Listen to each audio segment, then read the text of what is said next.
buddy. Hi, friends. Well, from beautiful Salt Lake City, Utah, It's Thank God I'm Atheist. a podcast exploring religion, politics, current events from two atheists just trying to survive life here in these United States. I'm Frank Feldman. And I'm Dan Beecher. And coming up on the show today, Dan, the Mormon Church and their little old temples. Maybe you have one in your neck of the woods. They're private there's more houses and more of worship. them every day. Yeah, private. You can't go in unless you're a temple recommend holder. Well, the special little thing that they do inside got edited again. So, edited again. I think what you mean to say is that the Lord's own never-changing decrees changed Just again. changed. Once again, they changed. Yeah. And so we're going to be talking about it. And that's We'll have a little chat that'll be about on the, that. Yeah, that'll be on the second half of the show. But first, Dan, things happened this week that need to be talked about. Indeed. Including in Timor-Leste, which you acted like you'd never heard of before, Dan. You said that word to when we were doing our we do our coded check before the show of you can't know too much about what the other person's going to say, right? Right, but we need to make sure that we're not both doing the same stories. So you said Timor-Leste, and I was like, is that English? I don't know what you're saying to me. Timor, Timor, okay, hyphen Leste. I've heard of East Timor. Well, maybe this is the new name. Maybe it's West Timor. It is on, I looked it up. It is on the east part of the island. So maybe it is, Dan. Maybe it's, you know what? When I Google East Timor, Timor-Leste comes up. Then that's what it is. Maybe but Wikipedia, yeah, who knows? That'll clear up some confusion for everybody. Turns out, so this is like south of Indonesia, north of Australia, a little bit further west than you would expect in relation to Australia, but still north of it. Yeah. Turns out, quite the Catholic nation. Oh, 95% of the population identifies as Catholic. Wow. The population of 1.3 million people. So a good, huge number of Catholics over there. Yeah. And they take all things Catholic very seriously, Dan, including an upcoming visit by Mr. Pope himself. What? Going to Timor-Leste? Oh, they are excited. They are cleaning up the city. There's billboards that say "Welcome Pope Francis." Francis was looking to do some snorkeling. The locals have developed. Like a new expression that has something about like wishing that the Pope came all the time because the city's never looked so good. And all the local officials are cleaning shit up and they just want to impress the Pope. They want. Oh, who doesn't? They feel like he needs to see their best side. And as part of that, they have bulldozed a neighborhood of, I guess, houses that the authorities didn't like, where they want to where they want the Pope to come speak. They're clearing out the poor with bulldozers, thinking that they clearly, while they may be Catholic, I don't think they fully understand the Pope and his priorities, unless Pope Francis is totally into this and he's like, I will see no poor. Yeah. I must go speak where the poor used to live and whose homes have been bulldozed out of the way, where the government of Timor-Leste has built a $1.5 million podium designed. What? Yes. Designed by a Vatican City architect. Oh my God. So that he can stand on his ridiculous dais where the poor people used to live. Wow. And speak to the 700,000 people they expect to show up to hear him. This Wait, At a they country, spent, like per capita, they spent more than $1 a person in the entire country. Yeah. in the entire country for a podium. For a podium, they've spent upwards of like $16 million, $18 million getting ready. Wow. And this is not what you would call a wealthy country. No. In fact, 40% of the population lives under the poverty line. Under the Timorese poverty line. Correct. Yeah. Yikes. Yeah. This is pathetic. And I would hope that the Pope speaks to this somehow. But I don't know that he will, right? I mean, that's just bad manners. You go to a place and then you shit on how much work they put into it. How many poor people they displaced in order to have a nicer looking place for him to stand. He's just looking around going, no, really, you shouldn't have. Now, really. You really what the fuck is wrong with you really people? Shouldn't have. So apparently, I was just thinking now's the time as a tourist to go and check the place out. But when I Googled it, Google came up with a price for how much it would cost to fly from Salt Lake City to Timor-Leste. Oh, how much? $12,897. And that's like the cheap seats. Yeah, that's That's not the. I assume that's not business class. You're not getting on Timor-Leste Air, their direct flight from Salt Lake City.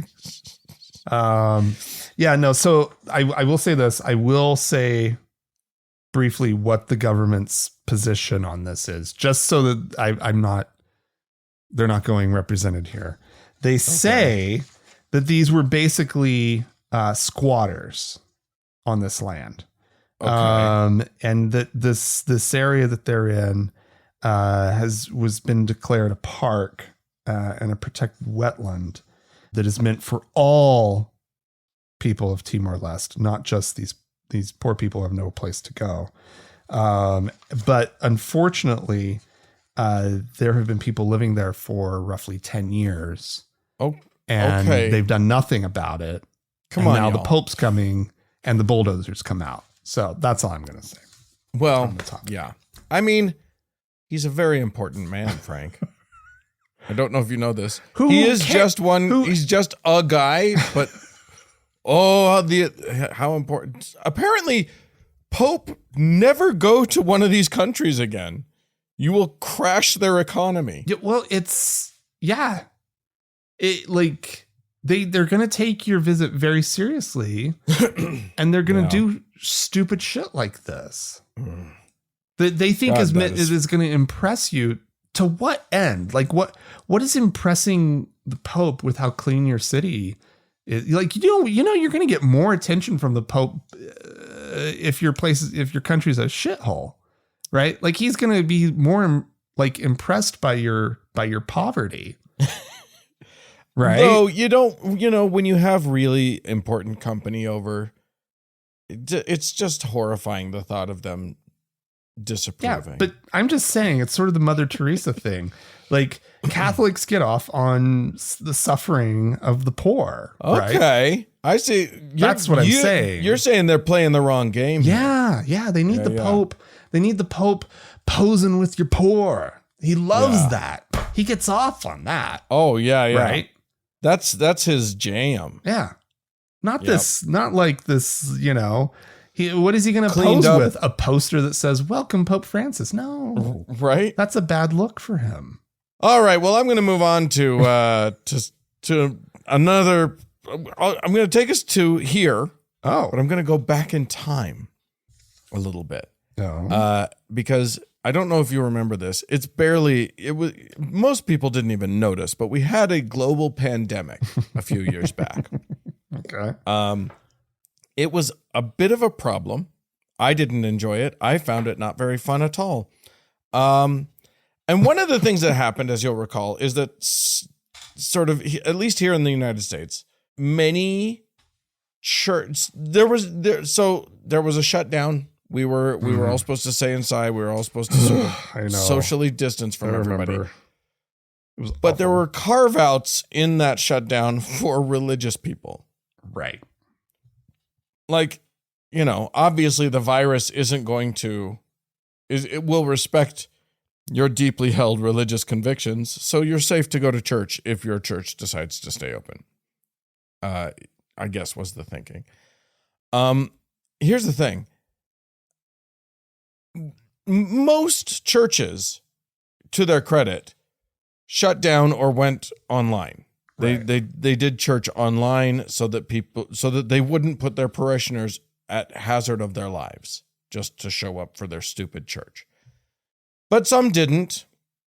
Notably that idiot Greg Locke, he moved to a tent, but then continued to have church and made fun of people if they wanted to wear a mask and all that sort of stuff. One of the religious organizations that didn't all stay open, but many stayed open, was Orthodox churches here in these United States. Okay. Which is weird to me, but it was a significant number of U.S. congregations of the Orthodox Church that remained open.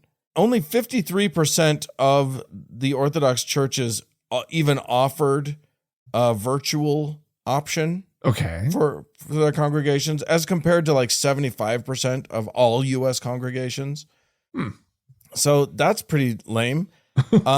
Orthodox churches. So here's the thing. Here's what's interesting about that. Presumably, a bunch of Orthodox people died because of this. I think that's safe to assume, though we don't have numbers on that.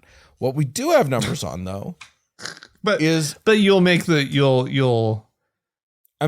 make the assumption and talk about it. I will gladly speculate in that direction because it's obvious. We know there was a percentage that when you increase the percentage of people exposing themselves to each other, and you increase, and you've got a disease that kills a certain percentage of people it comes in contact with, you're just going to kill a few people. Anywho, congregations. So what we're now getting is data about what that did to the congregations of these churches, in terms of what attendance looks like now, and sort of how things are going for the Orthodox churches, and it's weird. So one of the weird statistics that's proven true about Orthodox religions, because they stayed open, when you compare them to other congregations, which basically on average saw an 8%, they're currently 8% below their pre-COVID attendance. Other churches are. Yes. Okay. Orthodox churches had recovered their in-person attendance on average by spring of 2023, which I think that's, it's interesting. I mean, they stayed open. And here's the thing. The big thing about churches, one of the biggest things about churches in what I've read, is that the community is sort of the draw of going to church. You have this community that you get to see every week. Sure. Okay. So continuing to get to see them, it makes sense that would be, you continued a benefit. And so they held on to their people way better. Oddly, and I don't know how to explain this, they've seen a huge drop in volunteer participation at the Orthodox Church. It was at 40% in 2020, and now it's at 25%. They're exhausted.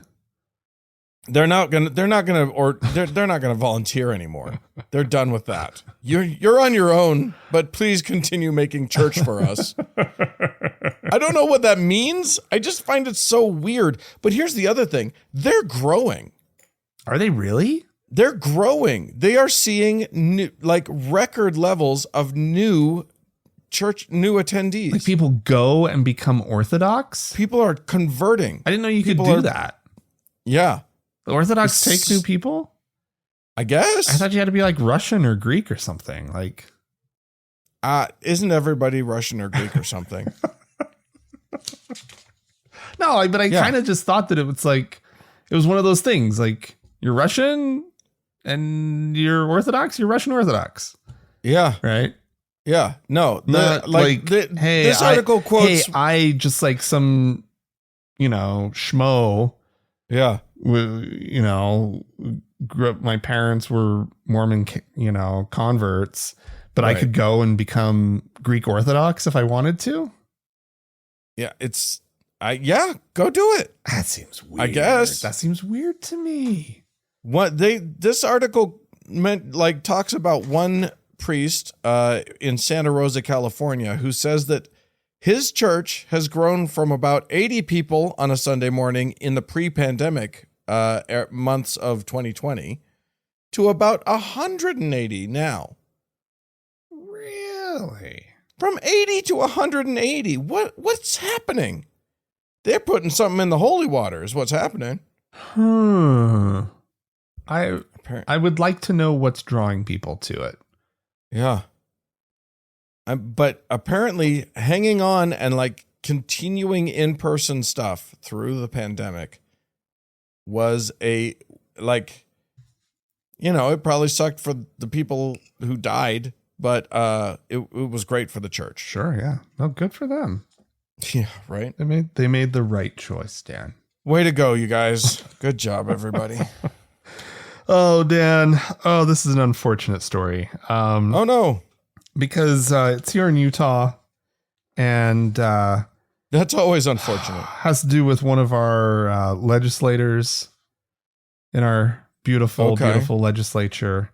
Yeah. That does such great work once a year when they convene. Never evil, always intelligent. Oh, just the best. It's the best legislature. So a Republican legislator from Layton, Dan. That's a small suburb of Salt Lake City. Trevor Lee. He was driving through Taylorsville.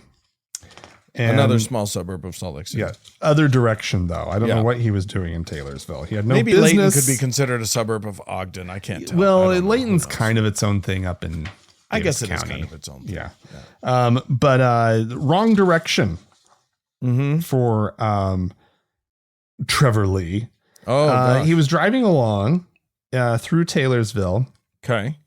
And he saw, I watched the video because he decided that he was going to film this. There was just recently, it was the Shiite Muslims were observing Abba'in, which is it marks the end of 40 days of mourning for the Prophet Muhammad's grandson Hussein. Oh, wow. 40 days. That's 40 days of mourning every year for somebody who died over 1,000 years ago. Okay. But that's what they do. Sounds it's great. It's a worldwide tradition. It's beautiful, Dan. It's beautiful. Yeah. But Dan, he films it. He was clearly enamored with the beauty of it. Yeah, he's driving his car. First of all, not safe driving because he's clearly driving. This is coming out of the driver's side window of his car. He's filming and driving at the same time. The people walking down the street, many of whom were women, who were wearing a chador, a black chador, which is the it's like the big roby capey thing that covers the hair and neck, right? Oh, okay. But not the face, but I don't know, it's a cloak, right? Okay. And some of them are pushing strollers, and there's children carrying flags commemorating Hussein. Sure. And he posts the video, and he says, "In the small town of Taylorsville, Utah." That's all he says. Okay. And people start to see it, and the racists come out. And, I mean, he's clearly trying to call the racists out. And then he replied later to his own post not a single American flag in sight. Because there's not a lot of carrying the American flag in this tradition, right? Like, right. This tradition that is about their religion, that isn't to do with their country, right? And he's such a little dummy that he didn't know what the flag was that they were carrying. Well, I wouldn't either. I shouldn't call him a dummy for that. But he probably thought, this is where I think he might be a little on the dumb side. So he probably thought that it was some country's flag. Yeah, right. And he's just like, well, I'm not, they're just having a little parade for whatever they're from, right? And he posts it, doesn't say much, but says enough that we know what he's up to. Oh yeah, it is a very loud dog whistle. Well, we could hear it from We Salt can Lake hear City. you. Yeah. It's fine. Halfway across the valley, we hear you just fine, dude. Right. Anyway, so plenty of people piled on with anti-Muslim stuff, and plenty of people did also call him out as racist and xenophobic, and Islamophobic, blah blah blah blah blah blah blah, and promoting hatred and bigotry and all that kind of stuff. 100%, and that's funny coming from us because I'm willing to shit on Islam. Right. For sure. And, but Islam is different. I hope when I shit on Islam, I'm not shitting on the people. Right. That I think it's absolutely fucking stupid that they're out there commemorating somebody's death from forever ago. Right. Who means whatever. For 40 days. Right? What are you doing? God, right? Maybe the first year if you really liked the guy, right? But like, it's been a long time. Yeah. None of you knew him, right? He doesn't even go here. So that, in my mind, is okay. That's okay, right? We can make fun of the practice, but I mean, making fun of people's traditions, that kind of gets a little weird, but like, you don't shit on the people. And the thing is, I guess he didn't really cross that line, but he knew what he was baiting. And then he dares say this to the local media. I wasn't really trying to convey anything other than that it is an interesting video. This is small town Taylorsville, Utah. I love that he keeps saying small town Taylorsville, Utah. Taylorsville, it blends in with just the bleh of suburban sprawl of Salt Lake City. Yeah, Taylorsville is just Salt Lake. It's nothing to do with when you small enter town. Taylorsville, you have no idea what place you just left. Nor that you're entering another place. No. And he goes, this is small town Taylorsville, Utah. And I've never seen this before in my life. What I find interesting, though, is the assumptions both sides are making, whether it's the right or the left. I think it's crazy. I haven't insinuated anything. Right. Yeah. I maintained plausible deniability the entire time. You can't accuse me of anything. I'm unaccusable. The tweet has been viewed more than 4.5 million times as of Tuesday afternoon. We're recording on Wednesday. You guys won't hear this for a while. So more people will have seen it by then. And it's been liked 2,400 times. And blah, blah, blah, blah, blah. I will say this. Utah did have, last year, Utah documented 2 anti-Islamic hate crimes. One of those took place in Salt Lake County. Only 2? Only 2. We're not doing too bad. I would have guessed more. I mean, I'm very glad it's not more, but I would have guessed more. Yeah. All right. I'm gonna take us to South Dakota, which is a fun little state. I don't know if you've ever been there. I have. There's some guys up on a mountain. Yeah. Some heads up on a mountain there and stuff. Is there anything else? There's like a motorcycle rally. The Black Hills. The Black Hills are beautiful. Sturgis. Yeah, I was gonna say that. Yeah, the motorcycle rally is a big deal, and and you can go and visit Deadwood if you're a Deadwood fan. There's a lot of stuff that's. I bet that's a cute town. Yeah, it's cool. You've been. Anywho, you've been. I went to Deadwood. Oh, Dan. Anywho, here's the dealio. It's a large geographic state, but a small population state. Mm-hmm. And like many of our small population states, more rural states, it is very conservative. And that makes it the perfect place to try an experiment. And one Hillel Hellinger feels that he's the man to attempt this experiment. He doesn't live there. He's from Florida. But he recognized that it's harder to get things to do weird shit. Weird political shit in Florida. If you don't, I mean, they do weird political shit all the time in Florida, but like, if you're just a guy, if you're not an elected official, it's harder. He has proposed, and not just proposed, he has started the process of trying to make it a state law in the state of South Dakota that every school day for kids K through 12 begins with a prayer. And he's written out the prayer in the bill, in his proposed bill. The prayer, he's written out the prayer. Would you like to hear what it is? Sure. And the teachers are meant to lead it, and the kids are meant, it's like a call and response. And the prayer is, Almighty God, who is aware of his creation, who keeps it going and judges it, please have mercy on us. That is a weird ass prayer. He's trying to keep it like non-denominational or not non-denominational as possible.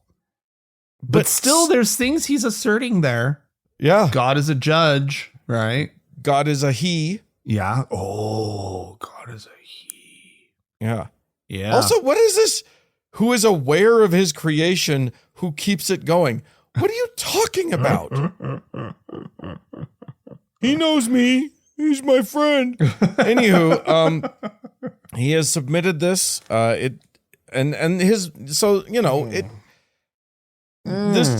a whole process here. He submits it, and then the attorney general has to sort of release a statement describing it. That'll be choice. No, it came out and it was just fine. Oh, it was just explained in very fair terms. It did say the end of the attorney general's statement just says the measure may be challenged in court on constitutional grounds. You think? Yeah, might be. Mm-hmm. That might just happen. You guys. It probably should say the measure will absolutely be challenged in court on constitutional grounds because it is wildly unconstitutional. Wasting X numbers of taxpayer dollars. Right. We will have to pay for all of the attorneys involved, ours and the other sides. Just so that you know.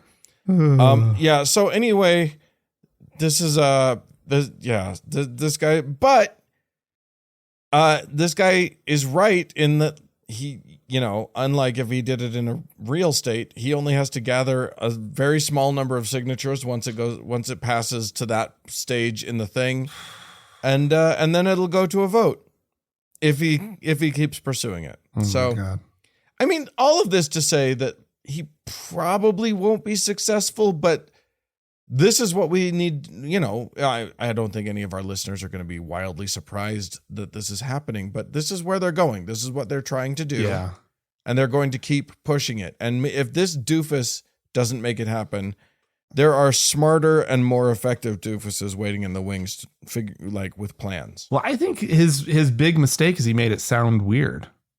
Right? Like if he'd made it super, super duper Christian, right? Like that would rile up all the Christians in support of the damn thing, right? Yeah. But because he's like trying to be all sneaky, right? Well, they can't get too upset because I think that works for everyone. But just like the last story, I think they understand the dog whistle, right? Yeah. They understand. We're trying to get away with something, so everybody just get on board. Here's what we're people trying to trick them. Protesters of this need to do in order to really demonstrate it for the legislators, right? If this thing actually goes before them. Yeah. That you need a bunch of people to dress up as like hippy dippy, like crazies, right? Yeah. With crystals and braided hair, like straight from the 70s, right? Nice. And sit around in a circle chanting his dumb little prayer because it'll sound super hippy dippy and dumb, right? Yeah. Oh, whatever God, whatever. Like it'll sound like some cult prayer. Or have them put on a chador or a hijab Sure. or a burqa. Yeah. And walk around in Taylorsville, Utah, reciting his prayer. Yeah, whatever. All right, moving on. Okay. I have another Pope Francis story. I'm sorry. Why are you sorry? He kept coming up for me this week. You know what, though? I'm going to take 10 minutes before you do the story and $50,000 and clean up the podcast for him before you bring him back in. Well done. All right. So there was a story that came out this week. I think you saw it. The one about Ukraine banning the Russian Orthodox Church. Yes. Which is really big. That's a big deal. Yeah. It's something we've talked about. They've been trying to do it ever since the war started because the Orthodox Church, not the Ukrainian Orthodox Church, but the Russian Orthodox Church that is still affiliated with Russia has been very clearly doing like sedition against Ukraine. So like, okay, I kind of get it. Right. And so, but here's the deal. So the law that Zelensky just signed into law, it outlaws churches affiliated with the Russian Orthodox Church, including the Ukrainian Orthodox Church. Oh. And while the UOC, Ukrainian Orthodox Church, has denied having any ties to the Moscow Patriarchate since the beginning of the war between Russia and Ukraine, the UOC has been suspected of promoting Russian propaganda. Okay. And so the Ukraine Security Service has accused the UOC of acting as a platform to justify the Russian invasion of Ukraine and says that its churches are havens for spies. So this took about 2 years. They actually really deliberated it because it's a big step to obviously ban a church, right? Yeah, and to be so specific with it, right? But this is the a potential supply line for misinformation and spies and whatnot, and they're concerned about that. And anyway, so that happened. Whatever. That's a thing in and of itself. Yeah. Well, this is where Pope Francis comes in, and he says, churches are not to be touched. Ever.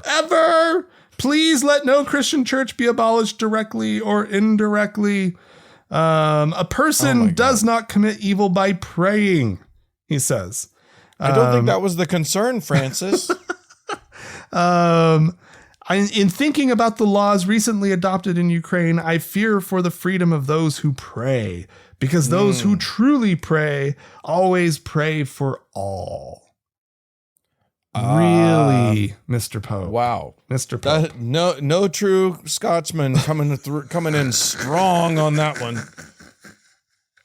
Let those who want to pray be allowed to pray in what they consider. I don't think anybody is talking about denying people the right to pray.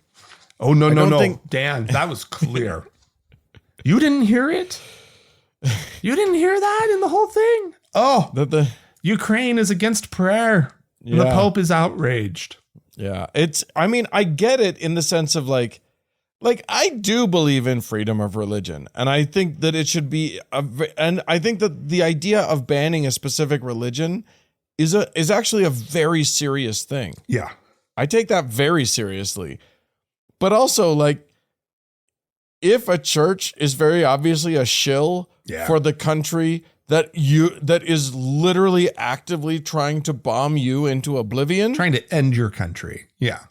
I don't think that it's wrong to consider taking pretty drastic steps. Yeah. And so I don't know where I don't claim to know what the right thing to do in this scenario is. Oh, but I can tell you the Pope is wrong, though. Well, that's not shocking. Right. Like that part of it is like, here's the deal. I saw the Ukraine story and I was just like, I don't know. I want to bring that up on the show. And then I saw that the Pope condemned it and I was like, fuck yeah. Because I know where I stand on the Pope being weird about, oh, everybody needs to just pray. You can't go after the churches. Nothing bad's ever happened in a church. No, not when people are really praying, when they truly pray. Don't touch the churches. How about you worry about what the church is touching, Franny? Ooh, Dan, how dare you? All right. Well, I'm going to take us to Argyle School District in Wisconsin. Oh, I love Argyles. Yes, which used to employ one Jordan Cernick as a high school English teacher. And so I say used to because they did not renew his contract back in, I think, 2022. I'm not sure. Yeah. Yes. So he is now suing the school district because he was unfairly dismissed. He was unfairly not renewed. Not that they were under any. I can find no evidence that they have any legal obligation to renew his contract, but he's suing anyway.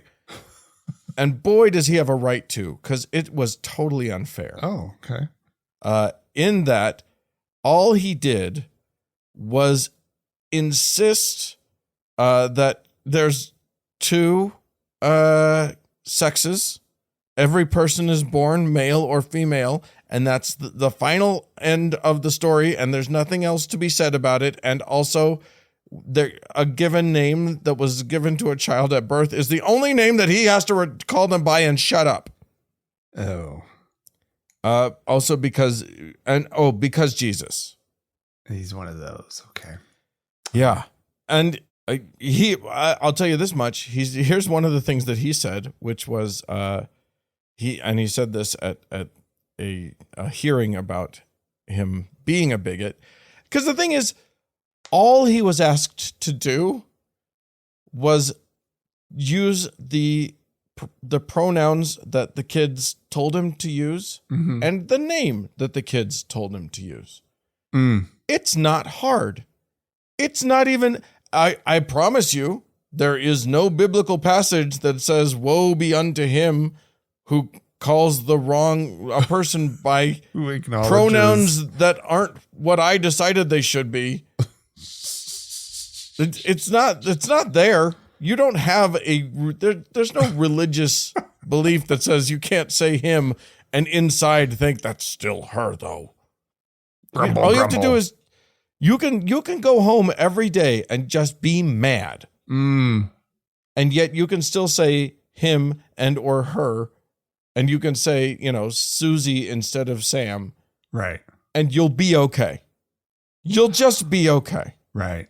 But he wasn't going to be okay, and he wasn't going to do it. And even though they kept proposing increasingly absurd workarounds for this, including never using those kids' names, the trans kids' names. You're going to just number all the kids in the room. Well, yeah. I mean, then it has to be 3. like, you can't say names. He was like, I'll just point at children. I won't say their names.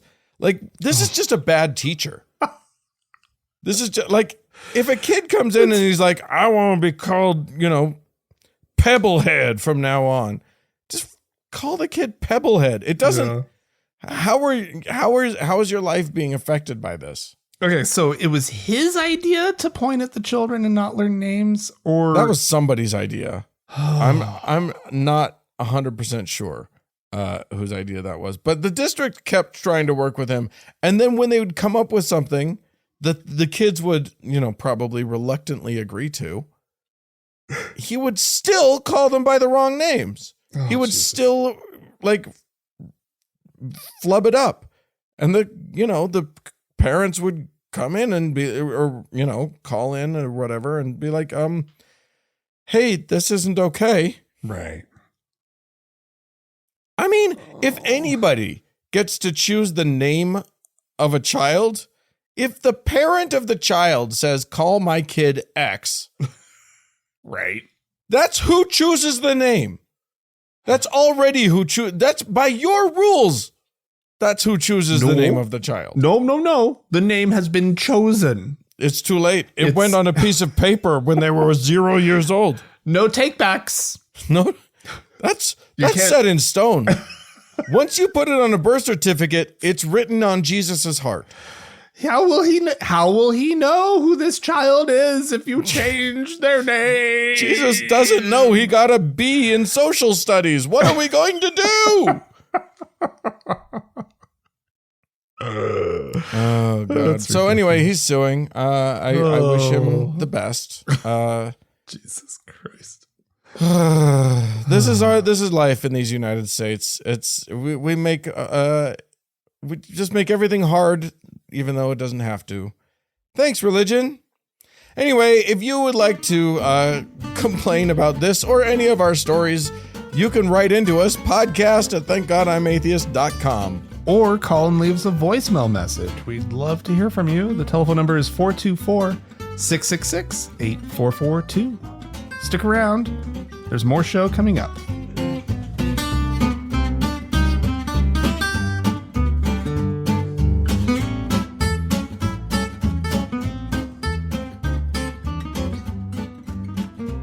Well, Franklin, we had some of our friends writing into us and calling into us. We had various and sundry people amazing. With things to say.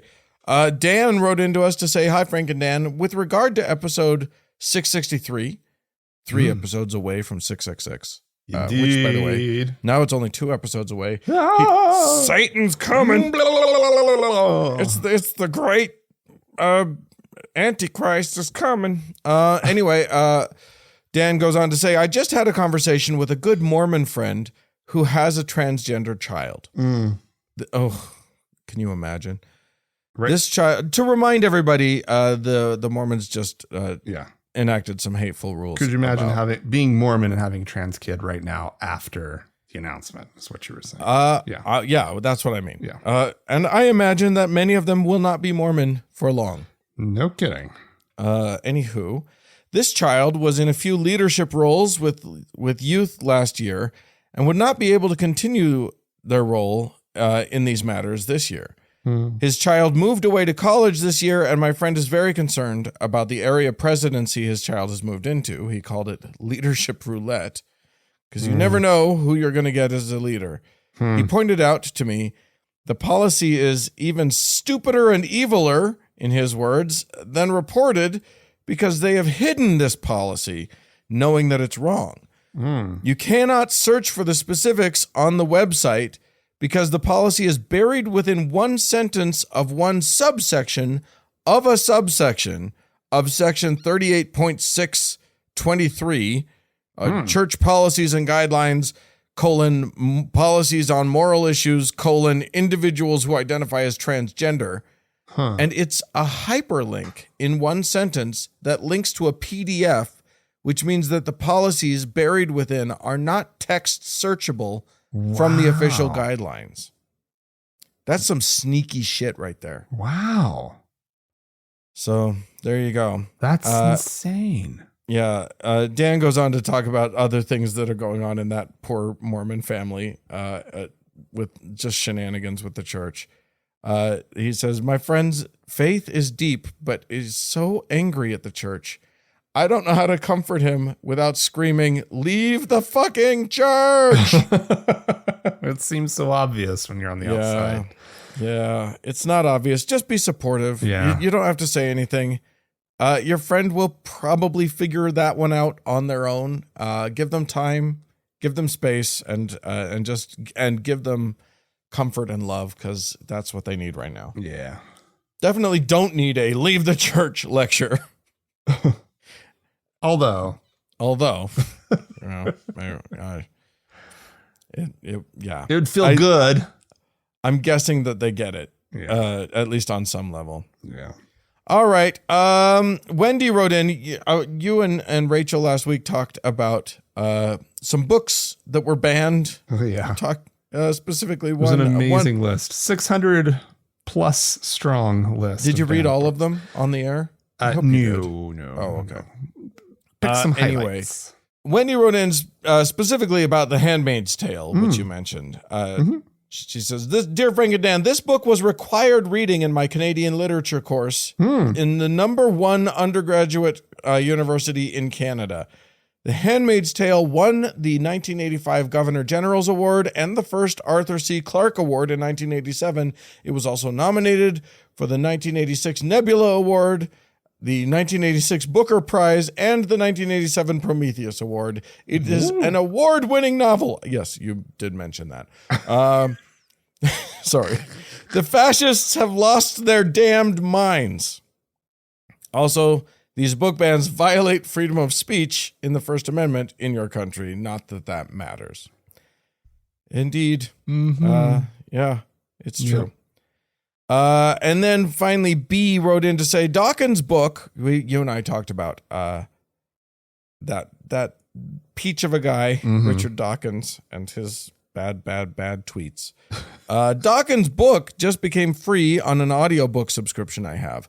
I listened to it because the last time there was a Dawkins or Hitchens, etc. scandal, Hemant was complimentary regarding some of the old guard books, meaning Hemant Mehta, I assume. Yeah. Although I figured the price had to do with his usual scandalous opinion reemerging, and you all confirmed it. I've got to say, veteran atheists can skip the book unless they're trying to study the etymology of common atheist memes. Huh.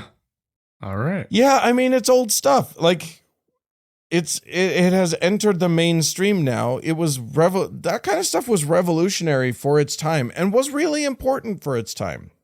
Yeah. We had multiple people write in about Dawkins. Several people wrote in about trying to talk about women's sports and important things about trans people in women's sports. And no, we're not going to dive into that. No. Please don't write into us. First of all, we're not sports people. We're religion people. Anyway, but yeah, I think it's fine to read Dawkins' old books. They were formative for many thousands of people, and that's important. And we don't have to throw away old things just because the people who did them have turned into shitburgers. But also, just I think it's fine. You don't have to read Dawkins. It's okay. There's newer, more interesting stuff. Yeah. And you already know his stuff. Like, that's all part of our thing now. That has been incorporated. Indeed. Yeah. All right. No. Move on. Let's move on. Yeah. Right? We're not going to ban his books, but let's move on. No, read it if you want. Yeah, but it's great. Why not? Maybe don't give him money. I don't know. Yeah, when it's free. Get it from the library. Or if it's in one of those little libraries. Mm-hmm. Sure. That's also a good place to put used atheist books, by the way. Honestly, if you don't want your old Dawkins book, throw it in one of the little libraries. Let somebody else take a peek. See what, and pick your neighborhood very carefully. Yeah. You can have fun with that. Yeah, that's a good idea. We do have a voicemail, don't we? We do indeed, Dan. The atheist symbol conversation is a conversation that just keeps on going. So let's have a listen to this voicemail from Ian. Okay. Hey, Frank and Dan. This is Ian from the UK. I'll be brief because goodness knows how much this is calling me. But on the subject of atheist symbols, I just wanted to suggest the uppercase A with a ring diacritic above it. It's used in lots of Nordic languages. It's the or sound in Swedish. And I just think it'd be quite nice to incorporate the A of atheism, but I think it's just visually distinct from the A that's used for anarchism. It's got that open circle you guys have discussed. It also represents the physical unit, the ångström, which is a kind of utility unit, about the size of an atom. It's 1/10 of a nanometer. So nice kind of science aspect to it. So yeah, you can get it on Mac by holding A and pressing the 8 key. If you're a Windows user, I can't help you, but I'm pretty sure most Windows users are theists. I have no evidence for this. It's just something I believe. Anyway, just wanted to pitch in with that. Hope you're both well. Take care. Oh, I remember seeing that letter in Sweden when I was there, and then finding out that it's basically an O sound, but it's like an O sound. It's got a little. I don't pretend to know how to pronounce it. It's like an A with a. I like. It's frequently the circle is kind of incorporated on top, so it almost looks like a stick figure of a person. Okay. Which is a little bit weird because what is that guy doing? I don't trust it. I feel maybe it's two people and they're hugging each other, but you can only see one of their heads. That's totally what it looks like. What a wonderful image to be able to layer onto it. Two people hugging. Yeah. I am still for me, I'm still very much on board with our null set idea. Not the two squiggly brackets, but the circle with the diagonal line through it. Yeah, it's pretty good. I like Ian's idea. I like it, but I want to move away from the A. It feels too literal to me.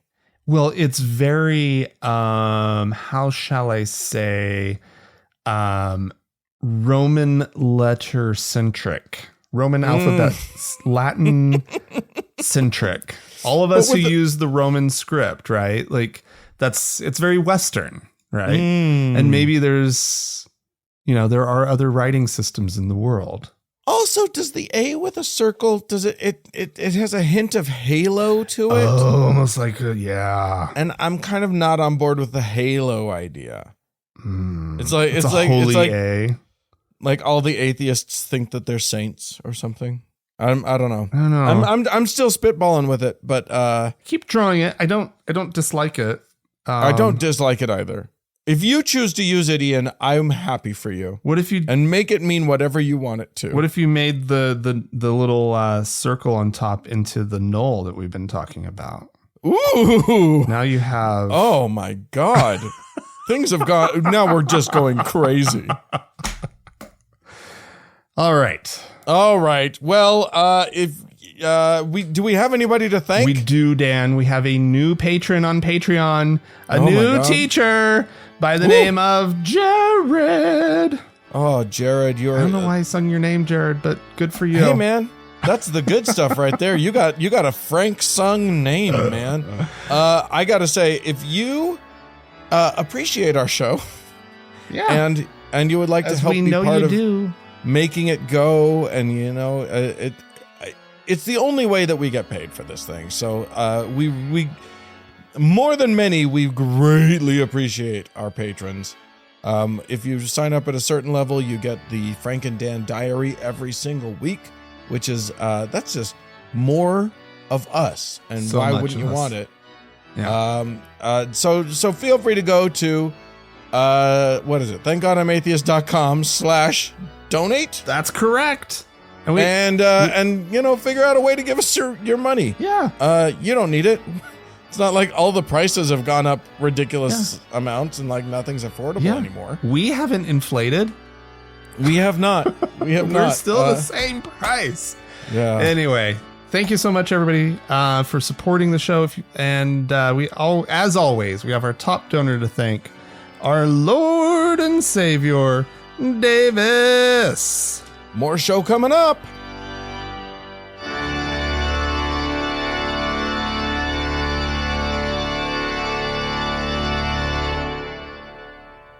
Okay, Dan. Uh-oh. The Mormon Temple, Dan. It is sacred, not secret, but also secret. But so terribly secret. Please don't tell anybody, but also. And beautiful.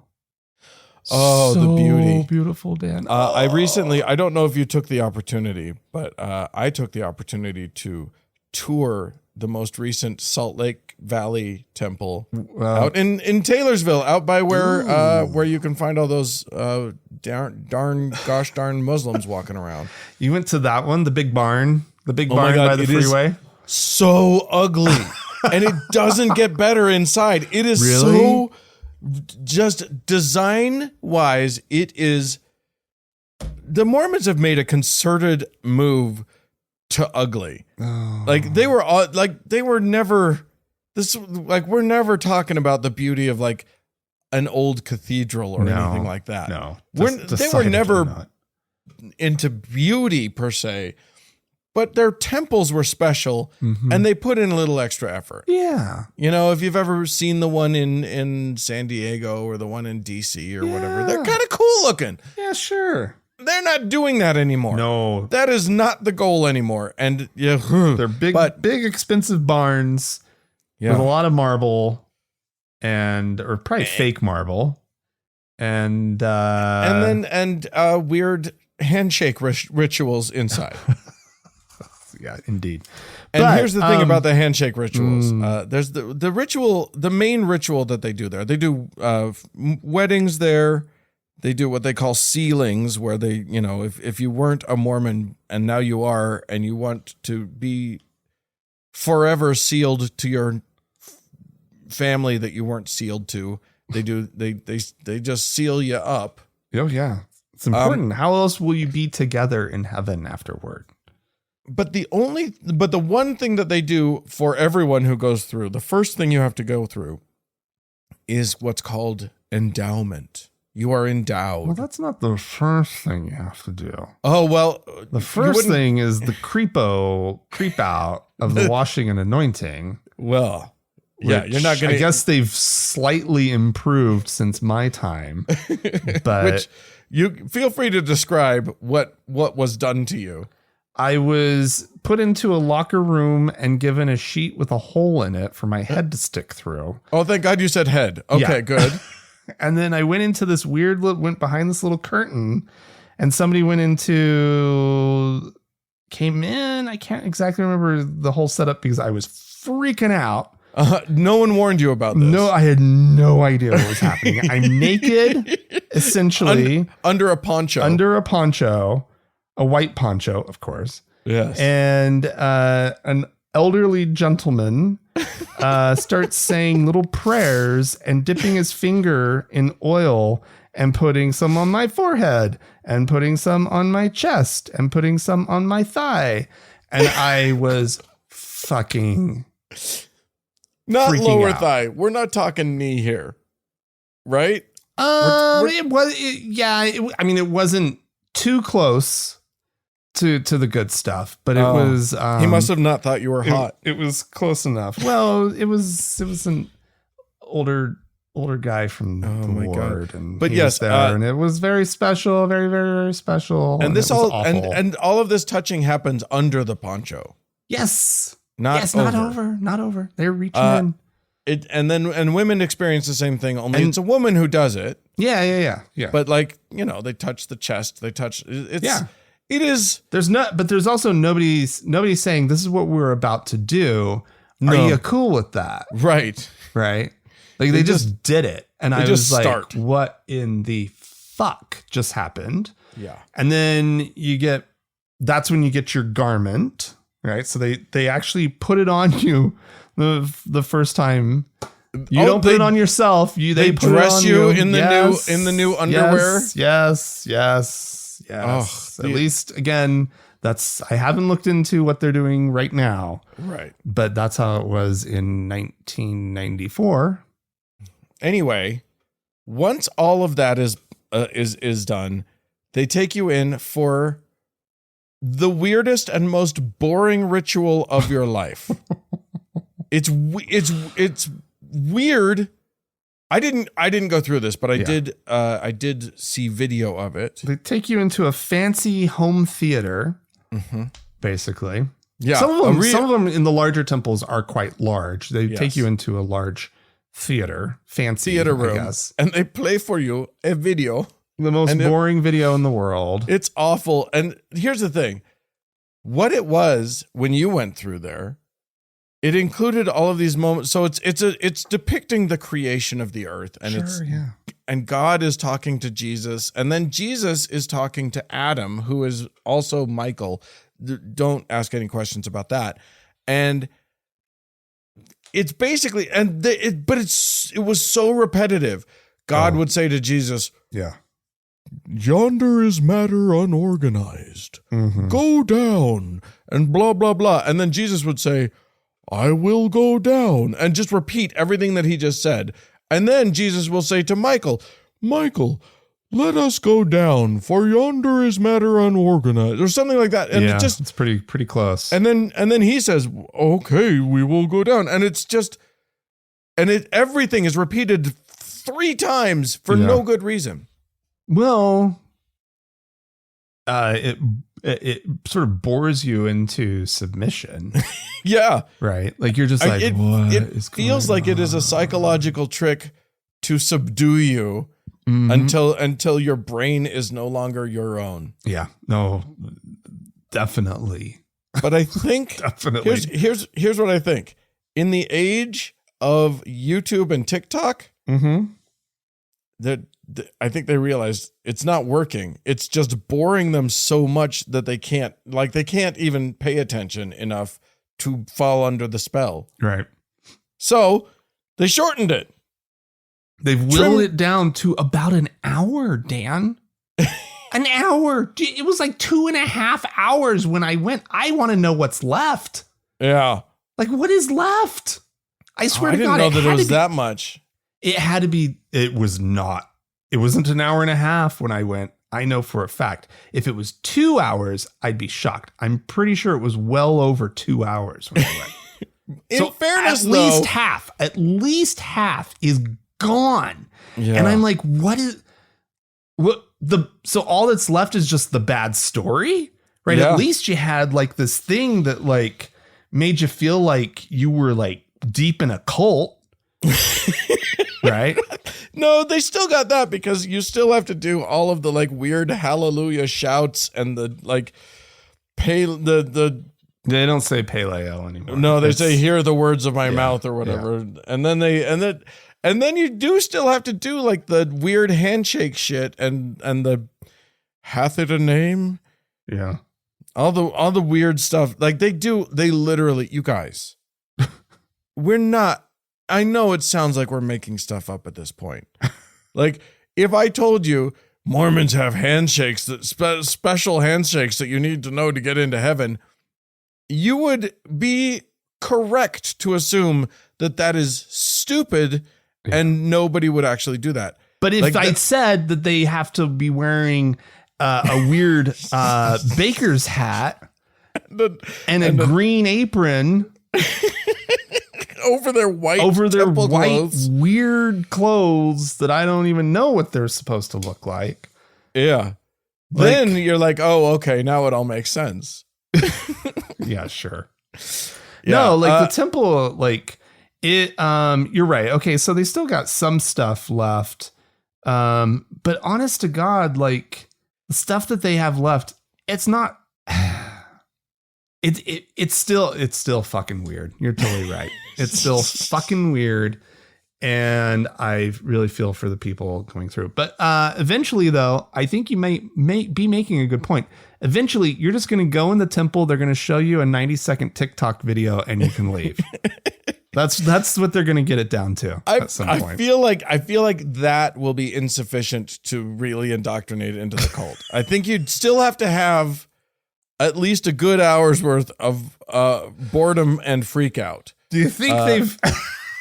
Maybe it'll just be a ride. And you'll sort of work like Disneyland where, Winnie the Pooh pops out or whatever, but it'll be Jesus. And then it'll be, Satan pops out and oh no. And then at the end, it turns you upside down and shakes you a whole bunch. And empties your pockets real good. Cause they need, they need their coin. Yeah. And they scream pale ale or whatever.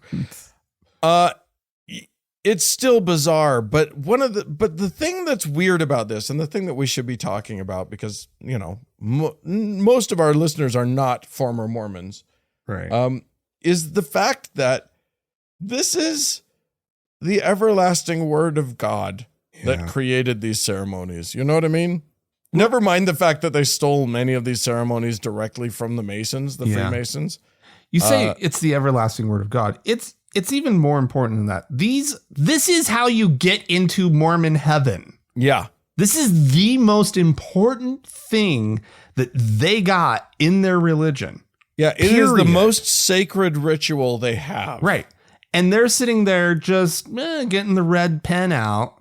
Just being like, don't need that anymore. Yeah. Yep. Heavenly Father doesn't want that anymore. How do we fix this? Jesus made a bad ritual. How do we fix it? Yeah. Let's make it better. And they're just making change. Apparently, like the article says that there have been multiple changes just in the last 5 years. Yeah. Which At is least 4 wild. sets of significant changes in the last 5.5 years, it says. That's like, when I'll tell are you they what. just going to do a new one? That's what they should do. Like, people go in and it's all new. It's just a Right? completely new story. Now it's like Noah and the ark or something, right? Ooh. And it's... Or you don't know which one you're going to get. There's like 4 different ones, so that they change it up so that you can, so that at least you have something different to look forward to when you do it. Yeah.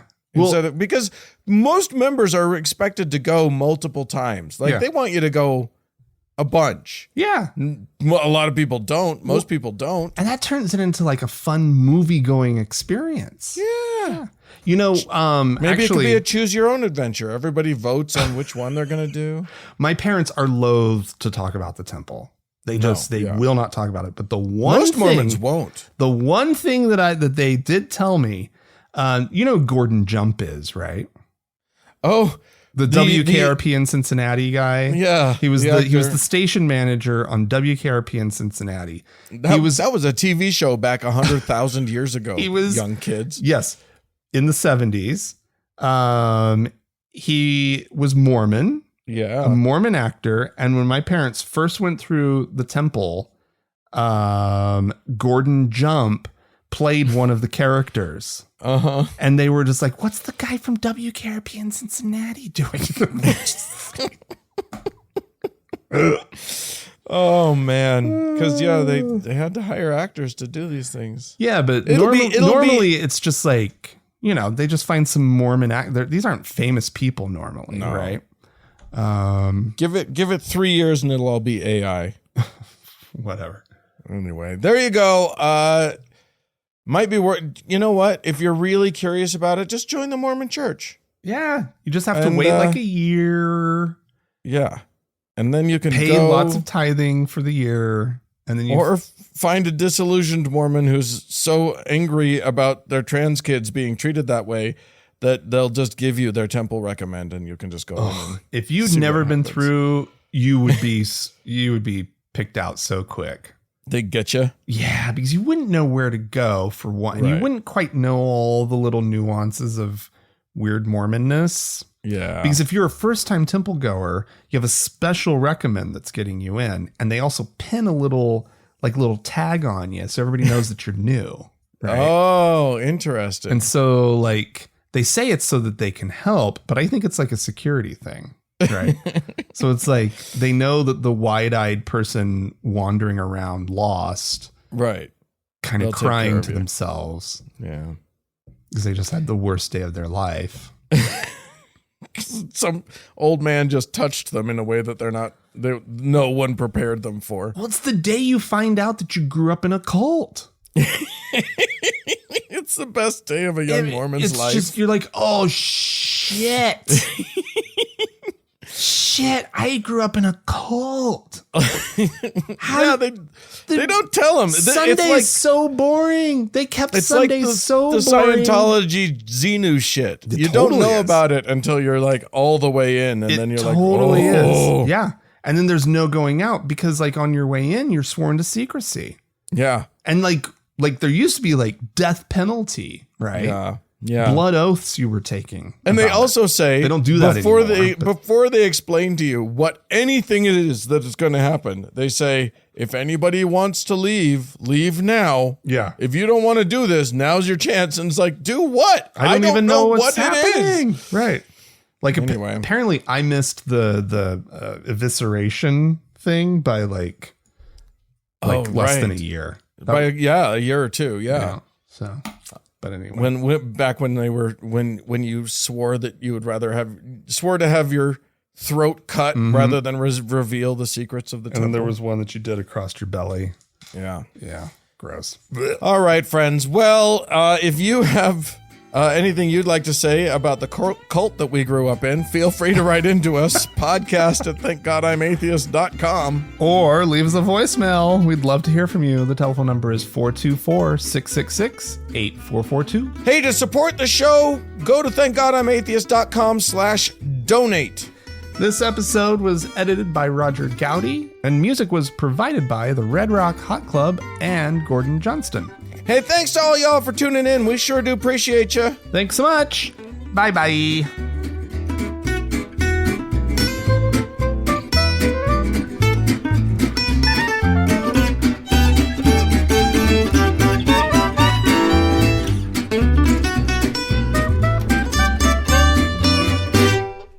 Thank God I'm Atheist is a production of TGIA Media, LLC, copyright 2024, all rights reserved.